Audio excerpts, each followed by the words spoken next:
you doing well? Welcome to today's session. Thank you for joining us today. So, basically, today we are going to talk about three most important evidence based psychological therapies, which is CBT, DBT, and ACT. So, today we will explore and understand the difference among them, core principles, knowing which each modality work better. So today we will explore each therapy in a depth and see the difference among them. So first of all, what's the objective of today webinar? First of all, we will explore and define the definition of CBT, DBT, and ACT clearly, and then understand the core principle difference, identify key therapeutical techniques for each, and then recognize primary clinical indications and match the client profile to appropriate models. So today's session we will explore all of these things. So first of all, what is psychotherapy? So basically जितना अभी तक हमने बात की है कि ना ACT, DBT and the CBT, all are these are the therapies. So ना ये सारी थेरेपीज़ हैं, तो हमें पहले ये पता होना चाहिए कि ना थेरेपी खुद क्या चीज़ है, एंड हम इनको जो साइकोथेरेपी कह रहे हैं, जैसे साइकोथेरेपिटिकल अप्रोप्रिएट्स कह रहे हैं, तो वो हैं क्या, ये अप्रोचेज हैं क्या. तो सबसे पहले आता है व्हाट इज़ साइकोथेरेपी. साइकोथेरेपी एक बेसिकली स्ट्रक्चर कोलाबरेटिव प्रोसेस होता है जहाँ पर एक ट्रेनर जो होता है, मेंटल हेल्थ प्रोफेशनल जो होता है, वो हेल्प करता है इंडिविजुअल को एड्रेस करने में emotional, behavioural and psychological difficulties को. सो ये जो साइकोथेरेपी है वो रूटेड है इन स्ट्रक्चर साइकोलॉजिकल प्रिंसिपल्स के ऊपर. ये रेंडमली थेरेपीज नहीं बनाई गई हैं, जबकि CBT, DBT और ACT जो हैं वो एविडेंस बेस्ड थेरेपीज़ हैं, ना कि ना जस्ट रेंडमली थेरेपीज़ बना के अप्रूव की गई है. हर थेरेपी के पीछे जो होती है ना मल्टीपल रिसर्चेस डिपेंड करते हैं, उनके रिजल्ट डिपेंड करते हैं. उसके बाद एक थेरेपी को प्रॉपर हम एक क्लाइंट के ऊपर यूज़ करते हैं, हम एक क्लिनिकल सेटिंग में यूज़ करते हैं based on their result, based on their evidence based principles. So अगर हम बात करें ना, साइकोथेरेपी रिक्वायर क्या करती है, एक एक्टिव कोलाबरेटिव पार्टनरशिप. मैं एग्जांपल दूंगी, जैसे एक क्लाइंट आपके पास आता है, एक पेशेंट आपके पास आता है, ठीक है, आपने तब तक थेरेपी नहीं दे सकती जब तक वो अपनी चीज़ को अंडरस्टैंड नहीं करा, अपने प्रॉब्लम को अंडरस्टैंड नहीं करता. तो ना एक क्लाइंट के लिए ये सबसे पहले अंडरस्टैंड करना लाजमी है कि ना उसे प्रॉब्लम है क्या, मतलब उसे एटलीस्ट इंसाइड होना लाजमी है. तो सबसे पहले हमारा स्टेप होता है साइको एजुकेट करना. जब आप साइको एजुकेट करते हो अगले को, वो विलिंग हो जाता है कि ठीक है अब उसे मेंटली ठीक होना है और सही होना है. जैसे अगर किसी को हेलुसिनेशंस होती हैं, डिल्यूजन्स होती हैं, तो उन्हें ये सारी चीज़ें नॉर्मल लगती हैं, मगर ये एक्चुअल में नॉर्मल होती नहीं है. तो एक पेशेंट को इस चीज़ पे जस्टिफाई करना कि ना ये प्रॉब्लम है, इसे सॉल्व करना इम्पोर्टेंट है, तभी आप साइकोथेरेपी पे आते हो. उससे पहले आप साइको एजुकेट करते हो. तो साइको एजुकेट जब होगा तो क्या होगा, क्लाइंट को इंसाइट मिलेगी. जब इंसाइट मिलेगी तभी आप साइको एजुकेट पे साइकोथेरेपी पे आओगे. तो थेरेपी बेसिकली कोलाबरेटिव पार्टनरशिप होता है. ऐसा नहीं है कि जो क्लाइंट आपके सामने बैठा है आप उसके ऊपर CBT, DBT, ACT अप्लाई कर रहे हो, ठीक है, मगर वो आपको कोई आउटपुट नहीं दे रहा. तो इसलिए इसे हम कोलाबरेटिव पार्टनरशिप कहते हैं. तो ना psychotherapy is not just simply giving informal advice और ओपिनियन. आप रेंडमली किसी क्लाइंट को एडवाइस नहीं देते, ओपिनियन नहीं देते, आप प्रॉपर एक गाइड को फॉलो करते हो, आप प्रॉपर एक स्टेप्स को फॉलो करते हो. उसके अलावा अगर हम बात करें कि ना not simply just thinking about the positive things. आप क्लाइंट को हर टाइम ये नहीं कहते कि आप पॉजिटिव चीज़ को देखें. अगर किसी के साथ हरासमेंट का केस हुआ तो आप उसे ये नहीं कह सकते कि ना इस सिचुएशन में आप पॉजिटिव सोचें. तो आप साइकोथेरेपी को एक स्टेप वाइज तौर पे यूज़ करते हो. तो साइकोथेरेपी से रिलेटेड ये जो मिथ्स है ना कि ना इनफॉर्मल एक एडवाइस होती है, ओपिनियन होता है, हम अगले को सिखाते हैं कि just thinking about the positive points, नहीं, ऐसा नहीं होता है. तो सबसे पहले साइकोथेरेपी को अंडरस्टैंड करना लाजमी है कि वहाँ पर आप एविडेंस बेस्ड टूल को यूज़ करते हो और यूनिक तरीके से उसे यूज़ करते हो based on the client needs. So then come towards the core of the the core question behind the therapy. The core question behind the therapy क्या है? हमने अभी तक बात की कि ना सीबीटी, डीबीटी और एसीटी के बेस पे हम थेरेपी को अनकवर करेंगे। तो सबसे पहले मैं आपको एक सिंपली अंडरस्टैंडिंग देना चाहूँगी हर एक पार्ट की। अब सीबीटी क्या है? कॉग्निटिव बिहेवियरल थेरेपी, ठीक है। उसका फोकस किस चीज़ पे है? कॉग्निटिव पे फोकस है। कॉग्निशन क्या है? आपके थॉट प्रोसेस। तो सीबीटी जो होता है वो फोकस करता है व्हाट आर यू थिंकिंग, आप क्या सोच रहे हो, आपकी जो थिंकिंग है, how it the effect your thoughts and how the thoughts effect your feelings and your behaviour. इसमें जो लिखा हुआ है what you feel and what you do, आप पे इस चीज़ का थॉट्स का किस तरीके से इफेक्ट हो रहा है और आपके बिहेवियर पे इस चीज़ का कैसे इफेक्ट हो रहा है, हम इसको एक्सप्लोर करते हैं। अगर हम डीबीटी की बात करें तो डीबीटी आपकी है डायलेक्टिक बिहेवियरल थेरेपी, ठीक है। अब इसका मतलब क्या है कि ना डायलेक्टिकल फोकस, हम डायलेक्टिक को डीबीटी के ना पॉइंट्स में बहुत डिटेल में देखते हैं। सबसे पहले आप इस चीज़ को अंडरस्टैंड करें कि जो डीबीटी है उसका फोकस होता है आपके इंटेंस इमोशन को रेगुलेट करना। आप ना जो ना डिस्ट्रेस को टॉलरेट करते हो ना, उसको स्किलफुली अंडरस्टैंड करना और रिजॉल्व करना और अपने लिए बिल्ड करना हेल्दी रिलेशनशिप को। तो जो डीबीटी है ना वो सबसे ज़्यादा फोकस करता है आपके इंटेंस इमोशंस के ऊपर, जबकि सीबीटी सबसे ज़्यादा फोकस करता है आपके थॉट्स को चेंज करने में, ठीक है। और अब आता है एसीटी। अब अभी तक हमने देखा सीबीटी थॉट्स पे फोकस करिए, इमोशंस पे भी फोकस आ रहा है, तो हमें एसीटी की नीड क्यों पड़ी? एसीटी का फुल फॉर्म क्या है? Acceptance commitment therapy. अब ये फोकस करती है कि ना एक्सेप्टेंस के ऊपर, इनका मेन फोकस है एक्सेप्टेंस के ऊपर। इसका मतलब ये नहीं है कि ना आप ना एंजाइटी को, स्ट्रेस को, अपनी ना नेगेटिव थॉट्स को एक्सेप्ट करो, ठीक है, और आप कह दो कि बस ठीक है यही चीज़ है तो बस ठीक है मैं ऐसे ही रहूँगा। नहीं, ये चीज़ों को एक्सेप्ट करवा के उसे स्पेस देती है। लाइक अगर आपको एंजाइटी हो भी नहीं है ना, आप उसे एक्सेप्ट करो, ना कि डिक्लाइन करो। या ये नहीं कहो कि ना मेरी अगर एंजाइटी ख़त्म होगी तो मैं अपनी कमिटमेंट्स को, फिर मैं एक्शंस को ना फॉलो करूँगा। नहीं, आप एंजाइटी को एक्सेप्ट करते हो, एक स्पेस बनाते हो और अपनी चीज़ों को कंटिन्यू करते हो उसी चीज़ों के साथ जो आपके लिए मैटर करती है। मतलब आप इधर अपनी वैल्यूज़ को प्रायोरिटी देते हो। अब एंजाइटी को प्रायोरिटी नहीं देते कि ना पहले एंजाइटी खत्म होगी देन मैं अपना वर्क करूँगा।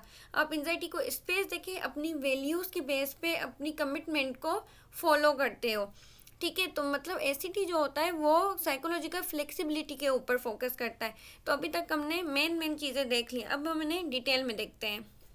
सो come towards the CBT, cognitive behavioural therapy. ये क्या है? ये एक स्ट्रक्चर, जैसे मैंने साइकोथेरेपी पहले ही कहा था कि जितने भी थेरेपीज़ हैं वो स्ट्रक्चर्ड होती हैं, उनके लिए स्टेप बाय स्टेप गाइड बनी हुई होती है, उसकी बेस पे आप ना क्लाइंट के ऊपर टेक्निक्स को अप्लाई करते हो। ये एविडेंस बेस्ड है, आप रेंडमली किसी के ऊपर भी कोई स्टेप अप्लाई नहीं करते। सो सीबीटी जो होती है वो स्ट्रक्चर्ड होती है, कोलाबरेटिव। आपकी ना जो क्लाइंट होते हैं आपके बीच में एक ना पार्टनरशिप होती है जहाँ पर इनपुट और आउटपुट मैटर करता है, ठीक है। ये फोकस करती है रिलेशनशिप बिटवीन क्या? आपके थॉट्स, आपकी फीलिंग्स और आपके बिहेवियर के ऊपर।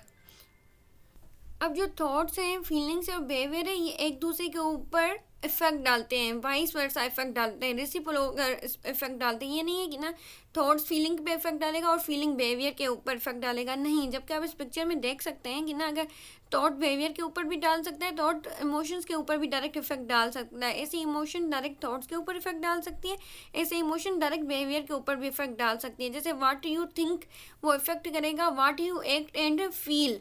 ऐसे इमोशन व्हाट यू फील, आप किस तरीके से फील करें, वो इफेक्ट करेगा what you think and do, ठीक है। तो ये सारी चीज़ें एक दूसरे के ऊपर इफेक्ट करती हैं। व्हाट यू डू, आप क्या कर रहे हो, आपको बिहेवियर किस तरीके से रिएक्ट कर रहा है, ठीक है, वो इफेक्ट करेगा आप किस तरीके से सोच रहे हो और किस तरीके से फील कर रहे हो। समटाइम्स हम बहुत एग्रेसिव होते हैं और एग्रेसिव बिहेवियर को शो करते हैं, तो हमारे थॉट प्रोसेस में भी अगले के लिए नेगेटिव पॉइंट्स ही चल रही होती हैं, हमारी फीलिंग भी अगले के लिए उसी तरीके की चल रही होती हैं। तो ना ऐसे ही जैसे हमारे इमोशंस होते हैं वो थॉट बिहेवियर पे, हमारे बिहेवियर पे इफेक्ट करते हैं। तो ये एक रेसिप्रोकल एक्शन चल रहा होता है और वाइस वर्सा एक इफेक्ट चल रहा होता है। इसमें मेन चीज़ जो होती है ना वो सीबीटी मॉडल है। अब सीबीटी मॉडल क्या है? सीबीटी मॉडल में होता है कि ना जब कोई सिचुएशन आती है ना उसके अकॉर्डिंग आपके ऑटोमेटिक थॉट्स आते हैं। जब आपके ऑटोमेटिक थॉट्स आते हैं ना तो आपके 3 टाइप के रिएक्शन क्रिएट होते हैं। समटाइम 3 हो सकते हैं, समटाइम 1 भी हो सकता है, समटाइम 2 भी हो सकते हैं, ठीक है। रिएक्शन कौन से होते हैं? इमोशंस, बिहेवियर और फिजियोलॉजिकल रिस्पॉन्सेज। फॉर एग्जाम्पल आप ना किसी अपनी फ्रेंड को मैसेज कर रही हो और ना वो बिज़ी है फॉर एग्जांपल, ठीक है, या आपको नहीं पता कि ना वो आपको रिस्पॉन्स क्यों नहीं करी, तो आपके दिमाग में एकदम से ना ऑटोमेटिकली थॉट्स ये आती हैं कि ना शायद वो मुझसे नाराज़ है, ठीक है। अब सिचुएशन क्या थी, आपकी फ्रेंड आपको रिप्लाई नहीं कर रही, ऑटोमेटिक थॉट्स क्या है, तो ऑटोमेटिक थॉट्स क्या आती हैं कि ना वो मुझसे नाराज़ है। अब डिपेंड करता है कि आप सिचुएशन को किस तरीके से ना एनालाइज कर रहे हैं, इंटरप्रेट कर रहे हैं। एक पर्सन है जो कि ना ऑटोमेटिक थॉट उसकी ये आ रही है कि ना मेरी दोस्त मुझसे नाराज़ है, एक पर्सन की ये आ रही है कि ना वो मुझे इग्नोर कर रही है। अब दोनों का रिएक्शन क्या होगा, डिफरेंट होगा। एक के इमोशन सेट होंगे तो एक के इमोशन एंग्री टाइप होंगे, ठीक है। एक के बिहेवियर मतलब बिहेवियर काइंड ऑफ सेम भी हो सकता है, एक का बिहेवियर ये हो सकता है कि ना वो स्ट्रेस में आके कॉल करे कि ना क्यों मेरी कॉल नहीं उठा रही, क्या हुआ है, क्या मसला है, इस तरीके से मैसेज इस पर हम करना स्टार्ट कर दे। जबकि जो सेकंड पर्सन होगा वो गुस्सा करना स्टार्ट कर देगा या तो फिर टोटली इग्नोर करेगा, ठीक है। और इसके बेस पे आपके ना फिजियोलॉजिकल रिएक्शंस आते हैं, हार्ट बीट तेज़ हो जाएगी, स्वेटिंग होना स्टार्ट हो जाएगी, ठीक है। तो ना ये डिपेंड करता है कि ना आप किस तरीके से उस इवेंट को, सिचुएशन को इंटरप्रेट करें, परसीव करें। तो सीबीटी जो होती है ना वो एग्जामिन करती है कि how you interpretation of the event rather than event them self. आपको इवेंट आपकी सिचुएशन को क्रिएट नहीं करता है, लाइक आपके इमोशंस को वो क्रिएट नहीं करता, आपके थॉट्स को वो क्रिएट नहीं करता। आप किस तरीके से उस इवेंट को एनालाइज कर रहे हो, विजुलाइज कर रहे हो, इंटरप्रेट कर रहे हो, परसीव कर रहे हो, वो डिपेंड करता है आपके रिएक्शंस के ऊपर। तो गोल इसका ये है कि ना सीबीटी का वो डेवलप करता है आपकी balanced, realistic and helpful thinking pattern को, और फोकस करता है प्रेजेंट ओरिएंटेड चीज़ों के ऊपर और स्ट्रक्चर स्किल बिल्डिंग के ऊपर। सो सीबीटी के डिफरेंट जो है ना टेक्निक्स आती हैं, जिसमें हम सबसे पहले बात करेंगे सीबीटी टेक्निक्स एंड इंडिकेशन में। सीबीटी टेक्निक्स एंड इंडिकेशन में सबसे पहले आ रहा है cognitive distortion and the cognitive restructuring.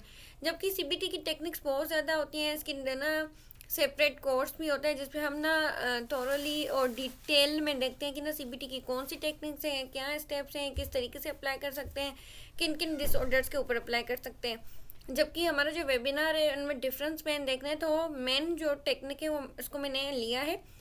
अब सीबीटी में कॉग्निटिव स्ट्रक्चरिंग आपने सबने सुना होगा, वो किस तरीके से होते हैं। सबसे पहले आता है कॉग्निटिव डिस्टॉर्शन। आपकी ना जो इरेशनल थिंकिंग होती है ना, सिस्टमेटिकल एरर होता है ना आपके थॉट प्रोसेस में, उसके लिए हम कॉग्निटिव रिस्ट्रक्चरिंग को यूज़ करते हैं। अब कॉग्निटिव डिस्टॉर्शन आपकी रेशनल थिंकिंग क्या होती है, लाइक इसमें डिफरेंट टाइप्स आते हैं, ऑल एंड नथिंग, कि ना आप हर चीज़ को या तो वो बिल्कुल सही में देखो या तो बिल्कुल उसे टोटली ना बेड में देखो, या तो अच्छा देखोगे या तो बुरा देखोगे। ऐसे ही कैटेस्ट्रोफाइजिंग में आता है कि ना आप बिल्कुल वर्स्ट पॉसिबल आउटकम देखो। जैसे कुछ जैसे एमबीबीएस वाले स्टूडेंट्स होते हैं, ठीक है, जिनको डॉक्टर बनने का बहुत ज़्यादा शौक होता है, वो कहते हैं कि ना अगर मेरे एमबीबीएस एमडी जो क्लियर नहीं हुआ तो मेरी ना मतलब ज़िंदगी ख़त्म हो जाएगी, मेरा फ्यूचर ख़त्म हो जाएगा। इस तरीके के थॉट प्रोसेस आना। माइंड रीडिंग, कि ना अगर मेरी फ्रेंड ने मेरा कॉल नहीं उठाया तो ठीक है, वो मुझसे नाराज़ है, वो मुझे इग्नोर कर रही है, इस तरीके से। माइंड फिल्टर भी आता है, ओवर जनरलाइजिंग आती है, इमोशनल रीजनिंग आती है। इसका सेपरेट एक कोर्स होता है जिसमें आप सारी चीज़ों को डिटेल में देखते हो। कहने का मकसद ये है कि ना आप डिफरेंट जो आपकी इरेशनल थिंकिंग होती है ना, जिसका कोई एविडेंस नहीं होता, उसके लिए हम कॉग्निटिव रीस्ट्रक्चरिंग को यूज़ करते हैं। जैसे ओवर जनरलाइज हो गया कि ना अगर ना एक पेपर मेरा ना अच्छा नहीं आया, एक में मेरे मार्क्स अच्छे नहीं आए, या किसी एक जॉब की जगह से मैं रिजेक्ट होगी तो मैं आगे बढ़ ही नहीं सकती, या मेरे सारे पेपर फेल हो जाएंगे, या मुझे कहीं जॉब नहीं मिलेगी, इस तरीके की इरेशनल थिंकिंग वगैरह। अब उसको हम किस तरीके से आइडेंटिफाई करके ना क्लियर करते हैं। सबसे पहले आते हैं 7 step for the cognitive restructuring. क्या आता है? नंबर 1, आइडेंटिफाई करना द ट्रिगर्स, उस सिचुएशन को, उस इवेंट को जो आपकी नेगेटिव इमोशन और थॉट्स को ना क्रिएट करता है। क्या आता है कि ना जैसे कोई सिचुएशन हुई, ठीक है, कोई इवेंट हुआ, आपको क्या करना होता है कि जो फर्स्ट थॉट आपके दिमाग में आती है ना, जिसको हम ऑटोमेटिक थॉट्स कहते हैं, आपको राइट डाउन करना होता है, रिकॉर्ड करना होता है कि ना आपके दिमाग में पहले थॉट क्या आई बेस्ड ऑन द सिचुएशन, जब वो सिचुएशन अकर हुई। फिर आता है थर्ड स्टेप में आप देखते हो कि ना आपको आइडेंटिफाई करना आता है कॉग्निटिव डिस्टॉर्शन। अब जो हमारे पास क्लाइंट्स आते हैं, हमारे पास जो पेशेंट्स वगैरह आते हैं ना, तो मैंने पहले भी बात की थी कि ना साइको एजुकेशन उनके लिए ज़रूरी है। जब हम साइको एजुकेट करते हैं ना उन्हें, तो ना जब मन में इंसाइट आ जाती है तो हम सब सीबीटी को स्टार्ट करते हैं, तो हम उन्हें बताते हैं कि है ना आपके जो थॉट प्रोसेस है ना या थॉट टेक्निक्स हैं वो किस तरीके से आप अप्लाई कर सकते हो। लाइक आप सोच रहे हो कि ना मेरी एक जॉब मुझे नहीं मिली, लाइक मैं एक जगह से रिजेक्ट हो गया तो मैं हमेशा रिजेक्ट होऊंगा, तो हम उसे क्या कहते हैं, ओवर जनरलाइजिंग थिंकिंग कहते हैं। ठीक है, तो हम उन्हें सारे कॉग्निटिव डिस्टॉर्शन समझाते हैं, पढ़ाते हैं। उसके बाद हम इस वाले स्टेप पे आते हैं जहाँ पर उन्हें कॉग्निटिव रीस्ट्रक्चरिंग करना सिखाते हैं कि आप अपने थॉट्स को किस तरीके से चेंज कर सकते हो। तो थर्ड स्टेप में यही आता है कि जब उनके दिमाग में कोई भी ऐसे ऑटोमेटिक थॉट्स आती है ना, तो वो खुद आइडेंटिफाई कर सकें कि ना अच्छा मेरी ये थॉट कौन से वाले टाइप में आती है। Then based on the thought वो क्या करते हैं, एग्जामाइन करते हैं द एविडेंस की जो मेरे दिमाग में थॉट आई है। एक जॉब की अगर हम एग्जांपल ले रहे हैं कि ना एक जगह से मैं रिजेक्ट हुआ, तो उसका क्या क्या एविडेंस है कि नेक्स्ट टाइम भी मैं रिजेक्ट नहीं होऊंगा। ठीक है, क्या मैंने नेक्स्ट टाइम कभी कहीं पे अप्लाई किया था, ठीक है, क्या एक्सपीरियंस रहा, क्या गलतियाँ थी। तो आपको वो एविडेंस को एनालाइज करना होता है। समटाइम्स अगले पर्सन के पास एविडेंस होता ही नहीं, क्योंकि उन्होंने समटाइम्स कभी अप्लाई नहीं किया होता। अगर वो 2-3 जगह से रिजेक्ट हुए होते तो उनकी जो एक स्ट्रेंथ और कॉन्फिडेंस होता है ना वो ब्रेक होना स्टार्ट हो जाता है। तो उनके दिमाग में थॉट्स इस टाइप की आती हैं कि अब तो मैं कभी आगे बढ़ ही नहीं पाऊँगा। तो उनको ये राइट डाउन करना होता है, एविडेंस को आइडेंटिफाई करना होता है। जब उन्हें एविडेंस नहीं मिलता तो वो आते हैं रिफाइन द थॉट्स के ऊपर, किस तरीके से कि ना उनकी जो थॉट थी ना अब उनको न्यू तरीके से, बैलेंस तरीके से, रियलिस्टिक तरीके से चेंज करते हैं अपनी ऑटोमेटिक थॉट्स को कि ठीक है मुझे 2-3 जगह से रिजेक्शन मिली है, मैं दोबारा अप्लाई करूँगा, अपनी सीवी को इन्हेंस करूँगा, अपनी स्किल्स को इन्हेंस करूँगा, जो लास्ट मिस्टेक्स हुई थी उसे चेंज करूँगा। ठीक है, इसका कोई एविडेंस नहीं है कि ना अगर मैं 2-3 जगह से रिजेक्ट हुआ हूँ तो मेरी ज़िंदगी ख़त्म हो गई है। ठीक है, जब वो इस चीज़ को एनालाइज कर लेते हैं, आइडेंटिफाई कर लेते हैं 5 स्टेप में, तो 6 स्टेप आता है एक्शन का, जहाँ पर वो प्लान, रिस्पॉन्स और एक्शन, जहाँ पर वो प्लान करते हैं कि किस तरीके से अब वो अपने एक्शन को कमिट करेंगे। लाइक उन्होंने ना अपना डिफरेंट कंपनीज देखना स्टार्ट की कि अभी मैं कहाँ कहाँ पर अप्लाई कर सकता हूँ, कौन कौन सी जगह है जहाँ पर ना अभी वैकेंसी है। तो वो एक्शन एक ना स्टार्ट करते हैं, प्लान बनाना उसके लिए स्टार्ट करते हैं। जब वो एग्जीक्यूट करते हैं अपने एक्शन को तो रिफ्लेक्ट करते हैं अपने प्रोसेस के ऊपर, पूरे प्रोसेस के ऊपर कि ना लाइक मुझे कितनी कामयाबी मिली, क्या इस एक्सरसाइज से मुझे कितना इम्पेक्ट हुआ मेरे थॉट्स के ऊपर, मेरे फीलिंग्स के ऊपर, किस तरीके से मैंने सिचुएशन को एनालाइज किया और किस तरीके से मैं आगे सिचुएशन को बेहतर बना सकता हूँ। तो ये सीबीटी की मेन टेक्निक होती है। ठीक है, अभी तक हमने सीबीटी को देख लिया कि किस तरीके से हमारे थॉट प्रोसेस को चेंज करने में हेल्प करती है। इसमें डिफरेंट टेक्निक्स और भी आ जाती हैं, जैसे हमने कॉग्निटिव रिस्ट्रक्चरिंग पढ़ा तो थॉट्स उसी में ही जाती है। बिहेवियरल एक्टिवेशन, किस तरीके से आप अपने बिहेवियर को चेंज कर सकते हो थ्रू रिवॉर्डिंग। फिर ऐसे एक्सपेरिमेंट किस तरीके से कर सकते हो, जैसे कुछ मैंने वो जॉब वाली बात की थी कि ना अगर एक जगह से आप रिजेक्ट हुए तो ना समटाइम्स ना लोग इतने डीमोटिवेट हो जाते हैं कि वो आगे बढ़ते ही नहीं है, वो खुद को इतना डिप्रेस कर देते हैं, एक रूम में बंद रहते हैं, हर टाइम बेड पे लेटे रहते हैं, ओवर थिंकिंग करते हैं। बिहेवियरल एक्सपेरिमेंट में ये आता है कि आप खुद के ऊपर ट्रस्ट करें, बिलीव करें और टेस्ट करें रियल लाइफ सिचुएशन को। आप डिफरेंट डिफरेंट जगहों पे अपनी सीवी को भेजें, अपनी जो स्किल्स है उन्हें एनालाइज करें। तो बिहेवियरल एक्सपेरिमेंट्स ये आता है। ठीक है, उसके बाद हम ना एक्सपोजर थेरेपी की अगर बात करें तो ना हम इसमें एक्सपोजर थेरेपी भी यूज़ करते हैं कि अगर किसी को किसी चीज़ से डर लगता है, बहुत एक्सट्रीम फियर होता है, फोबिया होता है, तो उसको किस तरीके से हम कम कर सकते हैं, उसका भी एक डिटेल एक अलग वेबिनार हो सकता है। अभी हम जस्ट डिफरेंस को देख रहे हैं कि कौन कौन सी चीज़ें हम यूज़ कर सकते हैं। फिर अगर हम बात करें सीबीटी टेक्निक्स को हम कि बेस पे हम सीबीटी कौन कौन से डिसऑर्डर पे अप्लाई कर सकते हैं, एमडीडी के लिए, मेजर डिप्रेसिव डिसऑर्डर के लिए, जनरल एंजाइटी के लिए, सोशल एंजाइटी डिसऑर्डर के लिए, पैनिक डिसऑर्डर के लिए, स्पेसिफिक फोबियाज के लिए, ओसीडी के लिए हम यूज़ करते हैं, इंसोमिया के लिए यूज़ करते हैं और ईटिंग डिसऑर्डर के लिए भी यूज़ कर सकते हैं। अब हम आते हैं कि ना डीबीटी क्या है। अब हमने सीबीटी देख लिया कि उनका फोकस होता है लाइक थॉट्स को चेंज करना, थॉट्स चेंज होंगी तो आपका बिहेवियर और आपके इमोशंस खुद ब खुद चेंज और मॉडिफाई होना स्टार्ट हो जाएंगे। अब हम आते हैं बिहेवियरल डायलेक्टिक बिहेवियरल थेरेपी हमें क्यों नीड पड़ गई उसकी। अब जो सीबीटी है ना, ठीक है, सीबीटी आपका ना एक अम्ब्रेला टर्म है, लाइक बहुत बड़ा टर्म है। जो डीबीटी है ना वो उसकी एक सपोर्टिंग पॉइंट है। तो जो डीबीटी है ना उसको हम कंबाइन करते हैं कॉग्निटिव बिहेवियर थेरेपी के साथ, उसकी टेक्निक्स के साथ। ठीक है, अब कॉग्निटिव बिहेवियर थेरेपी जो होती है ना, हम टेक्निक्स के साथ उसे कंबाइन करते हैं। कौन सी technique? Mindfulness and acceptance strategies. अब माइंडफुलनेस और एक्सेप्टेंस स्ट्रेटजी क्या है, हम आगे डिटेल में देखते हैं। सबसे पहले हम आते हैं डायलेक्टिकल क्या है। द वर्ड डायलेक्टिकल मीन्स, जो मैंने पहले भी कहा था, डाय का मतलब होता है टू, टू का क्या मतलब है यहाँ पर? Balancing two ideas at the same point या एट द सेम टाइम। अब टू आइडियाज कौन से ideas? One, the acceptance, number two the change. Acceptance क्या? आपके अंदर जो भी स्किल है, फ्लॉज है, उसे एक्सेप्ट करना कि ना ठीक है ये चीज़ मुझ में है।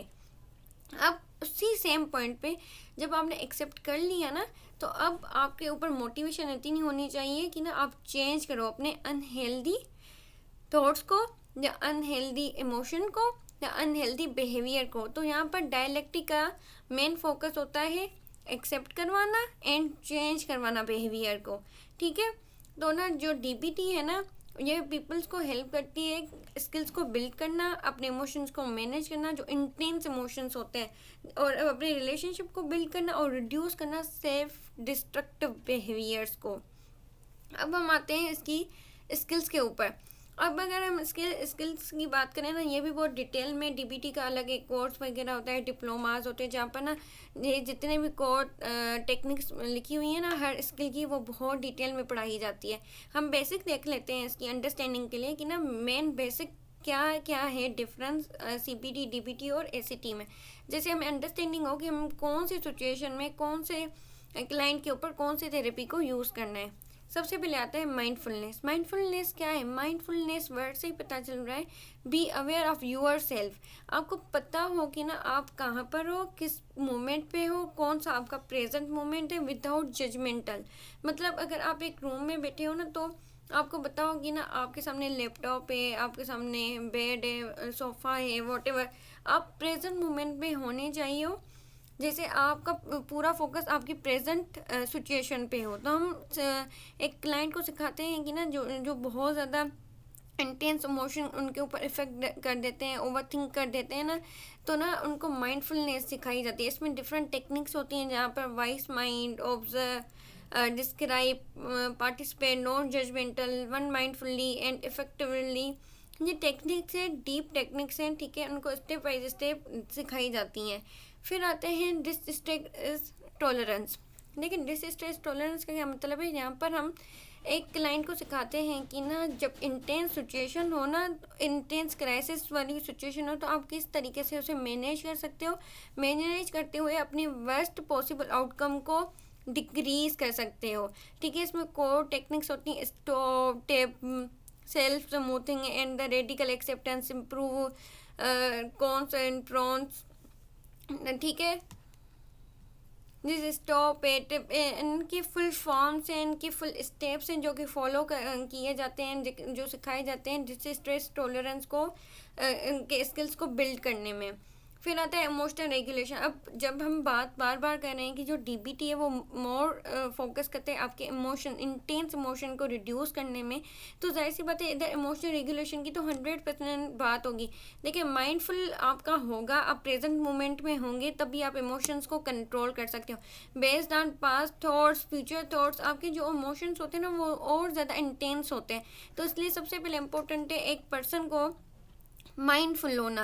पर्सन जब माइंडफुल होगा तो जो डिस्ट्रेस टॉलरेंस है ना वो खुद ब खुद जो है ना अप्लाई होगी। लाइक आप जो वो सिचुएशन है ना वो वर्स्ट नहीं करोगे, उस क्राइसिस को वर्स्ट नहीं करोगे, बल्कि आपको पता होगा कि किस तरीके से मुझे उन सारी चीज़ों को, जो सिचुएशन है उसको हैंडल करना है, स्टॉप की टेक्निक अप्लाई करनी है, इम्प्रूव की टेक्निक अप्लाई करनी है, और उसके बाद आपकी इमोशनल रेगुलेशन स्टार्ट होगी आना। ठीक है, अब आपकी इमोशनल रेगुलेशन का क्या मतलब है? आप अंडरस्टैंड करो, चेंज करो अपने अनवांटेड इमोशनल रिस्पॉन्सेस को, जो आपकी रिड्यूस करेगा इमोशनल वनरेबिलिटी। अब इसमें भी डिफरेंट टेक्निक्स होती हैं। आप चेक करते हो the fact, opposite action, please, build करते हो पॉजिटिव को, एक्सपीरियंस को, आप रिड्यूस करते हो वनरेबिलिटी को। ये सारे स्टेप्स और टेक्निक्स को डीपली सिखाया जाता है। अब देखें, अगर हम इमोशंस की बात कर रहे हैं ना, आपके इमोशन अगर बहुत ज़्यादा इफेक्ट हो रहे हैं और इंटेंस इमोशन है, तो जब आपके इंटेंस इमोशंस होते हैं ना, तो 100% आपके थॉट और बिहेवियर पे इफेक्ट होता है, और सबसे ज़्यादा बिहेवियर के ऊपर।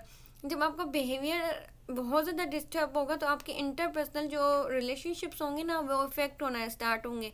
तो फोर्थ जो स्किल है ना मोस्ट इम्पोर्टेंट डीबीटी का, वो है इंटरपर्सनल इफेक्टिवनेस। इंटरपर्सनल इफेक्टिवनेस क्या होती है, जहाँ आप उन्हें स्किल सिखाते हो कि ना किस तरीके से आपको इफेक्टिवली कम्युनिकेट करना है, अपनी बाउंड्रीज को सेट करना है, बिल्ड करना है हेल्दी रिलेशनशिप को, और मेंटेन करना है अपनी सेल्फ रिस्पेक्ट को। ठीक है, तो उसमें कोड टेक्निक्स हम यूज़ करते हैं, dear man, give and fast. इनको भी डिटेल में सिखाया जाता है कि आप किस तरीके से अपने इंटरपर्सनल इफेक्टिवनेस को मेंटेन कर सकते हो, अपने रिलेशनशिप्स को मेंटेन कर सकते हो। सो अब जो डीबीटी है, अभी तक हमने स्किल्स की बात की, अब देखते हैं कि जो डीबीटी है ना वो किसके लिए यूज़ होता है। अगर हम एक ना मिथ की बात करें ना, तो सबसे ज़्यादा हम सुनते हैं कि जो डीबीटी है ना, तो इंटेंस इमोशंस हैं, तो इंटेंस इमोशन सबसे ज़्यादा किस में अप्लाई होते हैं, बॉर्डर लाइन पर्सनैलिटी डिसऑर्डर। तो एक मिथ है कि ना जो डीबीटी है वो सिर्फ अप्लाई ही बॉर्डर लाइन पर्सनैलिटी डिसऑर्डर के ऊपर है। मतलब ये बहुत ज़्यादा एक कहा जाता था, मगर रिसर्च बताती है कि नहीं, ये सिर्फ बॉर्डर लाइन पर्सनैलिटी डिसऑर्डर के लिए नहीं अप्लाई होती, बल्कि ये सेल्फ हार्म बिहेवियर के लिए भी होती है, इमोशनल डिसरेगुलेशन के लिए भी होती है, ईटिंग डिसऑर्डर के लिए भी होती है, सब्सटेंस यूज़ के लिए भी होती है, पीटीएसडी के लिए भी होती है, और एडीएचडी के लिए। अब आप देखेंगे ना इस सब में बिहेवियर का और इमोशंस का एक बहुत बड़ा रोल है। हम ये मानते हैं कि ना लाइक बॉर्डर पर्सनैलिटी डिसऑर्डर में डीबीटी को सबसे पहले यूज़ किया गया था। जब बॉर्डर लाइन पर्सनैलिटी डिसऑर्डर को मतलब बताया गया था डीएसएम में, तो ना सबसे पहले डीबीटी एक स्किल और थेरेपी थी, यूज़फुल या सक्सेसफुल थेरेपी थी, एविडेंस बेस्ड थेरेपी थी, जिसके through border line personality disorder को मैनेज करवाना सिखाया गया था, या अप्लाई की गई थी first intervention on the border line personality disorder which is the DBT.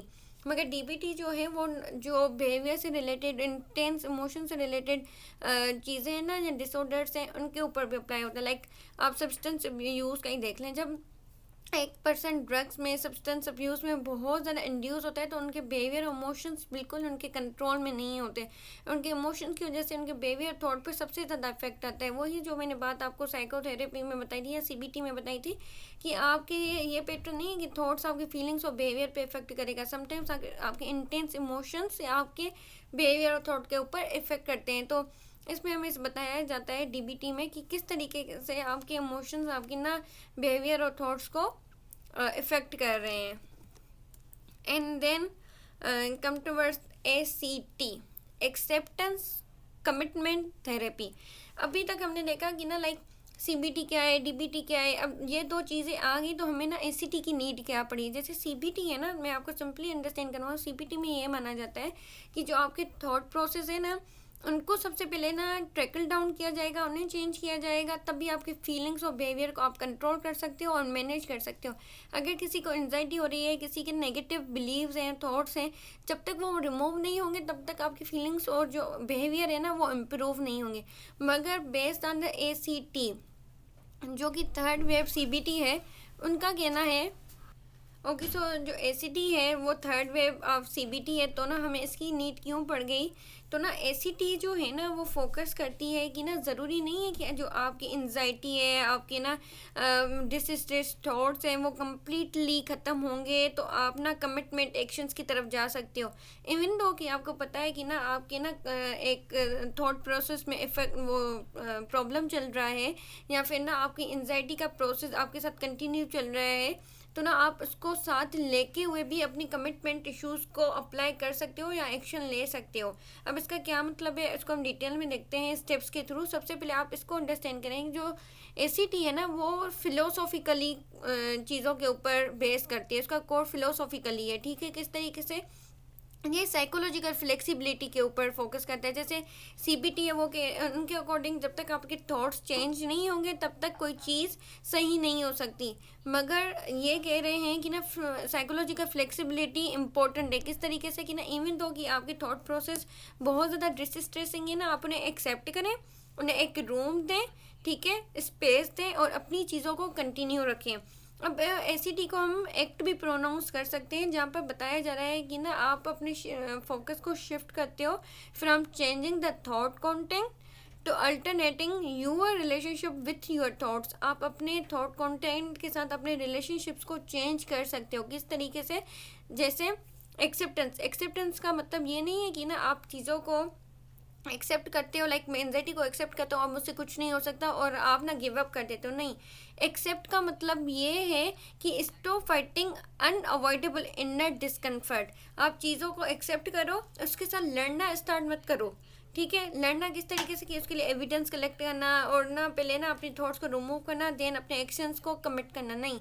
आप एक्सेप्ट करो, लड़ाई ना करो उनके साथ जो आपके इनर डिसकम्फर्ट्स हैं। फिर आती है कमिटमेंट। जब आपने एक्सेप्ट कर लिया ना इसको, तो कमिटमेंट में ये आता है कि ना बेस्ड ऑन कि ना एक्सेप्टेंस, अब आप देखें कि आपके लिए पर्सनल वैल्यूज़ क्या मैटर करती हैं, तभी आप कमिटमेंट करोगे। पर्सनल वैल्यूज़ में क्या आ सकता है? आपकी एजुकेशन, आपका करियर, आपका सेमेस्टर आ सकता है, आपकी फैमिली आ सकती है, उनकी रिस्पॉन्सिबिलिटी आ सकती है।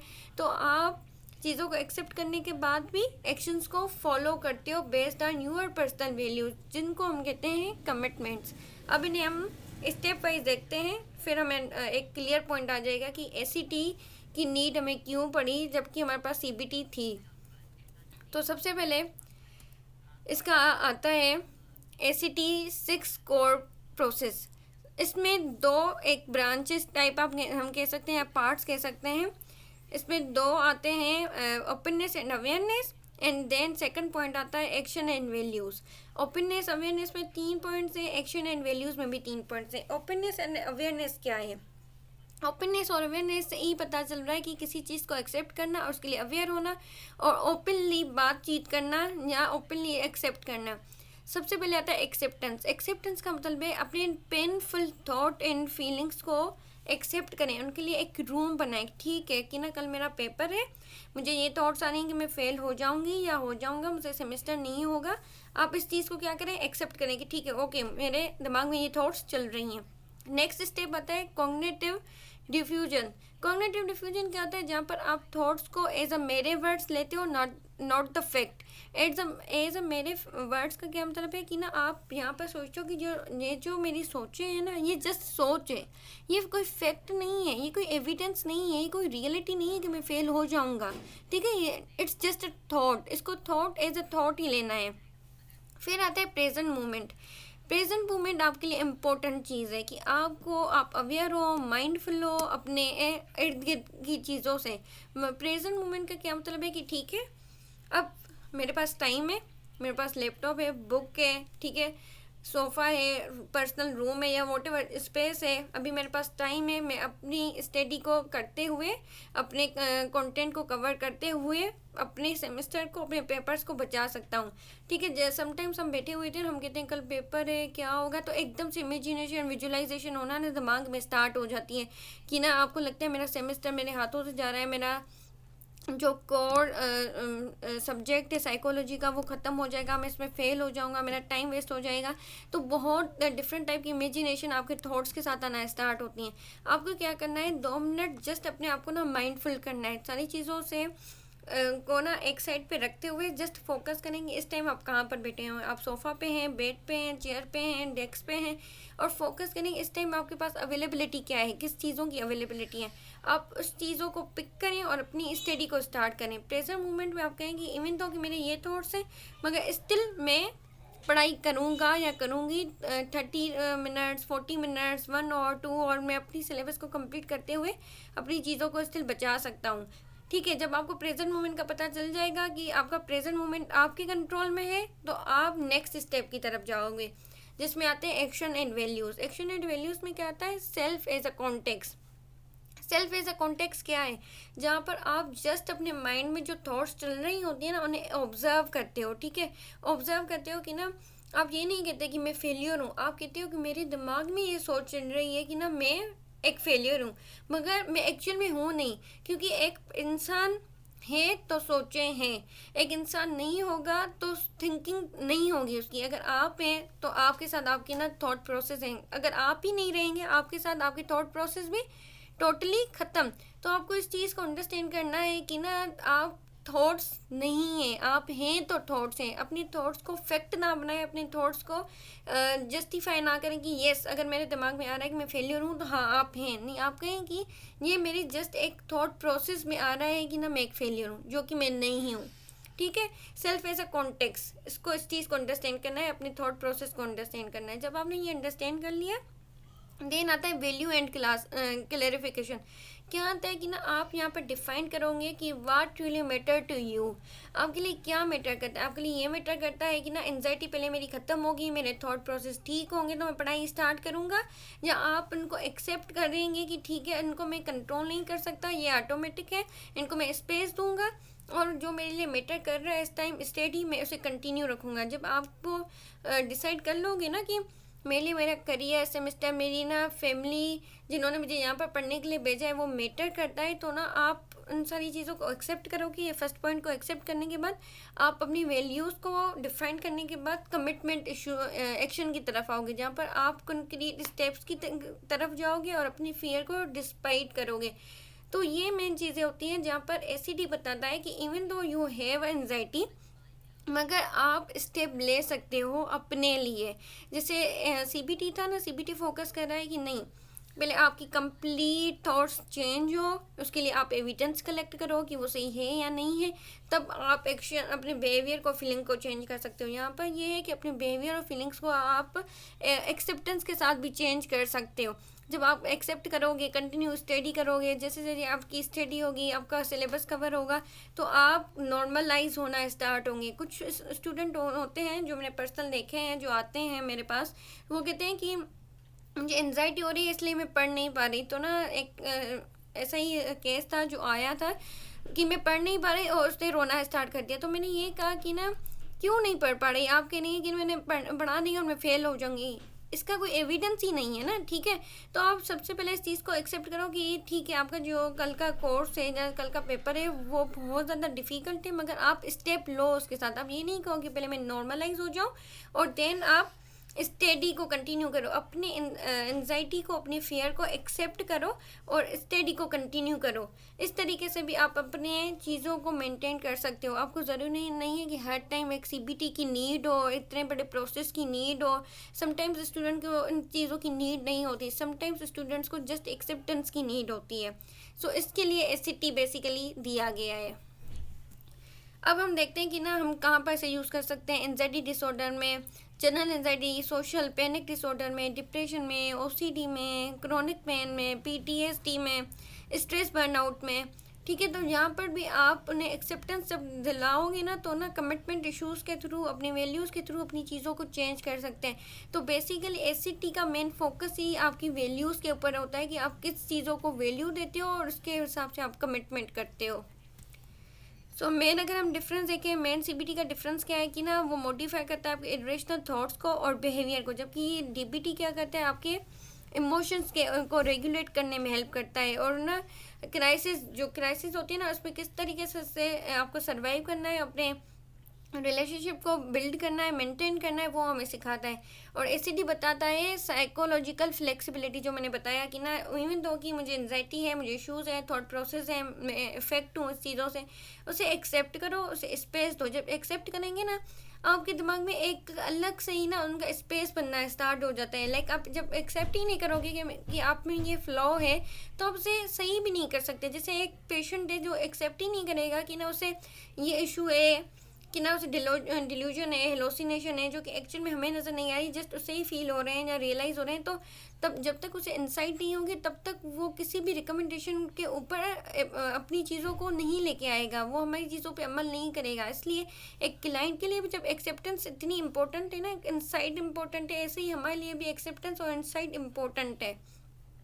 जहाँ पर अगर हम सीबीटी की बात करें तो हम एग्जामिन करते हैं, टेस्ट करते हैं थॉट्स को और फिर रिफाइन करते हैं अपने अनहेल्दी, रिफ्रेम करते हैं अनहेल्दी थॉट्स को, फिर वैलिडेट करते हैं हम डीबीटी में अपने इमोशंस को, पेनफुल इमोशंस को वैलिडेट करने के लिए ना हमें बिल्ड करने होते हैं डिफरेंट स्किल्स। जो कि ना हमारे इंटरपर्सनल रिलेशनशिप के लिए बहुत ज़्यादा इम्पोर्टेंट है। और एसीटी में एक्सेप्टेंस करते हैं थॉट्स की और मेंटल इवेंट्स की विदाउट फाइटिंग, कि हम उनके साथ लड़ते नहीं कि ये क्यों आ रहे हैं मेरे दिमाग में, क्यों नहीं ख़त्म हो रहे, मुझे क्यों एंजाइटी हो रही, just accept it and move on. Core mechanisms क्या होते हैं इसमें? कॉग्निटिव रिस्ट्रक्चरिंग और एक्सपोजर थेरेपी। और डीबीटी में आपकी ना एक्सेप्टेंस और चेंज मैटर करता है, जहाँ पर जो एसीटी है उसमें डिफ्यूजन और माइंडफुलनेस और वैल्यू एक्शन कि आप क्यों ये काम करना चाहते हो, क्यों आगे बढ़ना चाहते हो, अपनी वैल्यूज़ के बेस पे कमिटमेंट करना। और best suitable for CBT which is the anxiety, depression, OCD and phobia. और डीबीटी के लिए आप बॉर्डर पर्सनैलिटी डिसऑर्डर के लिए यूज़ करते हो, इमोशनल डिसरेगुलेशन के लिए, सेल्फ हार्म के लिए, सुसाइडल थॉट्स के लिए आप डीबीटी को यूज़ कर सकते हो, क्रोनिक पेन के लिए आप एसीटी को यूज़ कर सकते हो, एंजाइटी के लिए स्पेशली आप उन्हें यूज़ कर सकते हो, लाइफ ट्रांजिशन के लिए कि ना समटाइम्स आपकी सिचुएशन चेंज हो जाती है तो आपको एसीटी की नीड होती है, ज़रूर नहीं है कि आपको डीबीटी दिया जाए या सीबीटी दिया जाए। फिर अगर हम बात करें सबसे ज़्यादा मुझे लगता है कि ना सबका क्वेश्चन अब ये होगा कि ना विच थेरेपी इज़ द बेस्ट। देखिए कोई भी थेरेपी ऐसा नहीं है कि ना बेस्ट है तो अगली बेस्ट नहीं है, there is a no best therapy for anyone. ये अप्रोच डिपेंड करती है इंडिविजुअल की नीड के ऊपर, गोल्स के ऊपर, कंसर्न के ऊपर, प्रेफरेंस के ऊपर, क्लिनिकल प्रेजेंटेशन के ऊपर कि ना उनकी ना जो कंप्लेंट्स हैं या सिम्टम्स हैं, ठीक है, प्रेजेंट कंप्लेंट्स उनकी ड्यूरेशन क्या रही है, सिवियरिटी क्या रही है, क्या चीज़ सबसे ज़्यादा इफेक्ट करी है, किसको प्रेफरेंस सबसे पहले दी जाए, क्या मैटर करता है कि सबसे पहले किस चीज़ों को चेंज किया जाए। तो सीबीटी हेल्प करती है आपके अनहेल्पफुल थॉट्स को चेंज करने में, बिहेवियर को। ऐसी डीबीटी आपके इमोशनल रेगुलेशन, याद रखें कि डीबीटी का मेन फोकस आपके इमोशनल रेगुलेशन के ऊपर है, स्ट्रेस टॉलरेंस के ऊपर है और रिलेशनशिप बिल्डिंग के ऊपर है। And then come towards ACT, तो एसीटी में एक्सेप्टेंस मैटर करती है, साइकोलॉजिकल फ्लेक्सिबिलिटी एंड वैल्यूज़ कि आप किस चीज़ को वैल्यू दे रहे हो। जब आप एक्सेप्ट करते हो, एक्सेप्ट के बाद कमिटमेंट आप तब करते हो किसी चीज़ के लिए जिसके लिए आप वैल्यू देते हो। फिर अगर हम बात करें कि ना सबसे वैलिड जो क्वेश्चन अभी आ रहा है सबका, वो ये है कि ना कैन सीबीटी, डीबीटी और ACT B use together. Yes, potentially हम कह सकते हैं। एक थेरेपिस्ट के ऊपर डिपेंड करता है कि वो किस तरीके से इन तीनों टेक्निक्स को इंटीग्रेट कर सकता है for the different approach based on the persons present concerns. मैंने वही बात की कि प्रेजेंट सिम्टम्स हो, प्रेजेंट कंसर्न हो, ट्रीटमेंट गोल हो, इमोशनल नीड हो, रिस्क हो, सिविरिटी हो, रिस्पॉन्स टू ट्रीटमेंट हो, उसके ऊपर डिपेंड करता है कि आप सीबीटी ले रहे हो, डीबीटी ले रहे हो, एसीटी ले रहे हो। एक चीज़ को आप हमेशा याद रखें कि सीबीटी हो, डीबीटी हो या एसीटी हो, अगर आप इन सबको साथ में अप्लाई कर रहे हो ना, तो उसके लिए एक ट्रेंड थेरेपिस्ट की नीड होती है। और दूसरा ये कि ना वो देखता है कि ना सबसे पहले किस चीज़ को प्रेफरेंस दी जाए और देन हम किस तरीके से इन टेक्निक्स को अप्लाई कर सकते हैं। समटाइम्स हम ना सीबीटी में भी हमें ना एसीटी की नीड होती है कि हम अगले को पहले एक्सेप्टेंस दिलाएं, उसके बाद उसके थॉट प्रोसेस को चेंज करें। तो डिपेंड करता है कि ना आप किस तरीके से ना उनकी डिफरेंट टेक्निक्स को यूज़ कर रहे हो। ज़रूरी नहीं कि आप एक पर्सन के ऊपर तीनों थेरेपीज़ की टोटल प्रोसेस को अप्लाई करो, जो कि बहुत ज़्यादा लंबा चला जाता है। डिपेंड करता है कि ना आपको वहाँ पर कौन सी टेक्निक की नीड है जो सीबीटी में नहीं है। अगर सीबीटी में कुछ मिसिंग है तो आप एसीटी से लेते हो, और एसीटी में कुछ मिसिंग है तो आप सीबीटी से लेते हो। तो ये भी एक कोलैबोरेटिव काम चलता है जहाँ पर आप चीज़ों को अप्लाई करते हो। देन अभी ये केसेस हैं, ठीक है, आप फर्स्ट केस पढ़ें, उसके अकॉर्डिंग मुझे बताएं कि ना इस पर सीबीटी अप्लाई हो रहा है, डीबीटी अप्लाई हो रहा है या एसीटी अप्लाई हो रहा है। मैं आपके साथ ही बढ़ती जाती हूँ। जैसे केस 1 है। केस 1 में कह रहे हैं कि जो आयशा है वो 21 ईयर ओल्ड यूनिवर्सिटी स्टूडेंट है जो फ्रीक्वेंटली एक्सपीरियंस कर रही है इंटेंस इमोशन रिएक्शन को during conflict with the friend, ठीक है। व्हेन शी फील रिजेक्टेड तो ना she become overwhelmed and struggle to calm her self. वो बहुत ज़्यादा ना स्ट्रगल करी है खुद को काम डाउन करने में, but she sometimes send and impressive message and later reject them. जो उसे बहुत ज़्यादा गुस्सा आता है, इम्प्रेसिव हो जाती है, एग्रेसिव हो जाती है, तो ना वो उसे ना इम्प्रेसिव मैसेज भेज देती है, एग्रेसिव मैसेज भेज देती है, मगर लेटर ऑन वो रिजेक्ट करती है उन चीज़ों के ऊपर। And she want to improve her relationship and learn how to manage intense emotion. और ये ना चाहती है कि उसकी रिलेशनशिप इम्प्रूव हो और लर्न करना चाहती है कि किस तरीके से वो अपने इंटेंस इमोशंस को इम्प्रूव कर सकती है। तो आप बताएंगी ना क्या इधर सीबीटी हो सकता है, एसीटी हो सकता है या डीबीटी हो सकता है? ओके, सो मोस्टली जो जवाब आ रहे हैं सीबीटी है। देखें यहाँ पर सीबीटी अप्लाई नहीं होगा। मैंने बार बार बात की है कि जो सीबीटी है ना वो फोकस करता है आपके थॉट प्रोसेस के ऊपर, कि आप कहते हो कि ना आपके थॉट्स आपके बिहेवियर के और इमोशन के ऊपर किस तरीके से अप्लाई होने हैं। यहाँ पर सबसे ज़्यादा बात की जा रही है उसके इंटेंस इमोशन के ऊपर, उसके रिएक्शन के ऊपर, और वो बाद में रिग्रेट कर रही है जब उसे मैसेजेस कर रही है। वो भी आपका इमोशन है, तभी आपका बिहेवियर इफेक्ट हो रहा है, ठीक है। जहाँ पर मेन फोकस ही हो रहा है आपके इमोशंस के ऊपर। और and then she want to improve her relationship. अब रिलेशनशिप आप कहाँ पर इम्प्रूव कर रहे हो, किस थेरेपी का मेन फोकस होता है आपकी डीबीटी का। डीबीटी आपको सिखाती है कि ना किस तरीके से आप अपने इंटरपर्सनल इफेक्टिवनेस को मेटर कर सकते हो, जब बेहतर कर सकते हो, किस तरीके से आप स्किल्स को बिल्ड कर सकते हो। अब जहाँ पर हमने बात की थी कि ना माइंडफुलनेस आप किस तरीके से कर सकते हो, डिस्ट्रेस टॉलरेंस किस तरीके से कर सकते हो, इमोशनल रेगुलेशन किस तरीके से कर सकते हो, और अपने इफेक्टिव क्या कहते हैं इंटरपर्सनल को किस तरीके से बेहतर कर सकते हो। तो जो केस स्टडी नंबर 1 है वहाँ पर डीपीडी अप्लाई होगा। वो बताएगा कि किस तरीके से आपको इंटेंस इमोशंस को काबू पाना है और अपनी रिलेशनशिप को अच्छा बिल्ड करना है। Now come towards a case 2, जहाँ पर सारा एक्सपीरियंस करें एंजाइटी को about applying for job, and she kept thinking I am not good enough, she want to stop avoiding opportunities and build a career that reflect her values. Okay, so आप बताएंगे यहाँ पर किस चीज़ों पे सबसे ज़्यादा फोकस किया जा रहा है। ओके, बिल्कुल ये एसीटी है, यहाँ पर एसीटी अप्लाई होगा। यहाँ पर सारा जो एक्सपीरियंस कर रही है वो एंजाइटी कर रही है for applying for the job, ठीक है। जॉब में जो उससे डिफ़िकल्टीज आ रही है ना उसके लिए वो एंजाइटी को फील कर रही है।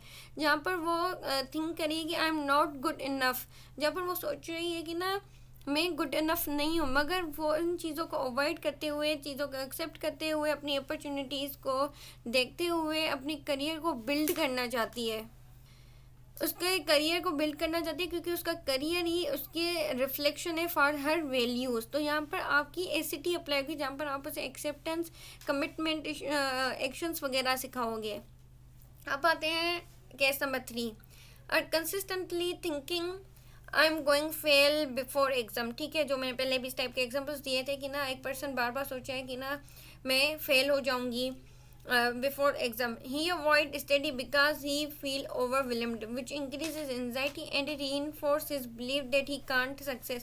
वो फील करता है ओवरवेलिंग, और वो अपनी स्टडीज़ को क्या कर देता है, अवॉइड कर देता है। वो फोकस करता है कि पहले उसकी एनजाइटी डिक्रीज हो एंड देन वो स्टडी पे मतलब आए। तो उसकी वजह से उसकी क्या होती है, अनसक्सेसिव बढ़ जाती है and reinforce his believe that he can't success. अब उसके जो थॉट्स है ना और उसका एक्शन जो था, एक्शन क्या था कि उसने वो अपनी स्टडी को अवॉइड कर दिया। अब उस अवॉइडनेस ने क्या किया, रीइंफोर्स किया उसके बिलीव्स को कि ना ही कांट सक्सेस। तो ये सारी चीज़ें लिंक करी हैं। थिंकिंग ने इफेक्ट किया आपके बिहेवियर के ऊपर, ठीक है। किस तरीके से कि ना एंजाइटी आई, पेपर की सिचुएशन थी, कंडीशन देखें आप कि ना मैं फेल हो जाऊंगा, सिचुएशन ऑटोमेटिक थॉट्स मैं नहीं कर सकता पेपर में, ठीक है, मैं फेल हो जाऊंगा। उसके बाद अब उसने बिहेवियर क्या दिखाया, अवॉइडेंस, अपनी स्टडी को अवॉइड किया। अवॉइड करने के बाद अब उसका अवॉइडेंस बिहेवियर ने रीइंफोर्स किया उसके थॉट्स को कि yes you can't be success. तो ये मैटर कर रहा है कि ना यहाँ पर जो थेरेपी है वो सीबीटी अप्लाई होगी। एग्जैक्टली जो आप सब कह रहे हैं ना सीबीटी, यहाँ पर सीबीटी ही अप्लाई होगी, क्योंकि यहाँ पर डायरेक्ट इफेक्ट आपके थॉट्स का आपके बिहेवियर और इमोशंस के ऊपर आ रहा है। तो यही मेन रीज़न है कि आपको समटाइम्स डीपली एनालाइज करना होता है कि एक पेशेंट को किसकी ज़रूरत है। हम मोस्टली देखते हैं कि ना हर जगह आप ना सीबीटी, सॉरी टू से, मगर हमने हर जगह सीबीटी को घुसाया होता है। हर टाइम हमें सीबीटी की नीड नहीं होती है। समटाइम्स हमें एक्सेप्टेंस और कमिटमेंट की नीड होती है, और समटाइम्स हमें किसी के इमोशंस को आइडेंटिफाई करना होता है और रिलेशनशिप बिल्डिंग स्किल सिखाने होते हैं। तो ये मैटर करता है कि ना आप किस तरीके से केस को एनालाइज करो। जो गलती आपने आज की है कि ना डीबीटी कि अगर आप सीपीटी कह रहे हो, आपको एनालाइज करना है कि ना आपको किस तरीके से केस को लेकर चलना है। अपने अगले पर्सन की, क्लाइंट जो आपके ऊपर ट्रस्ट करके आया है, उसके इमोशंस को अंडरस्टैंड करें, उसकी प्रेफरेंस को अंडरस्टैंड करें, तभी आप आगे केस को लेकर जा सकते हैं और उसकी नीड्स को कंप्लीट कर सकते हैं। यही रीज़न है कि ना अगले पर्सन की नीड को टोटली अंडरस्टैंड नहीं किया जाता और हमारे जो सक्सेसफुल रेशो होता है ना, वो ना कम होना स्टार्ट हो जाता है साइकोलॉजिस्ट का। Okay, thank you so much for attention, thank you so much for joining us today.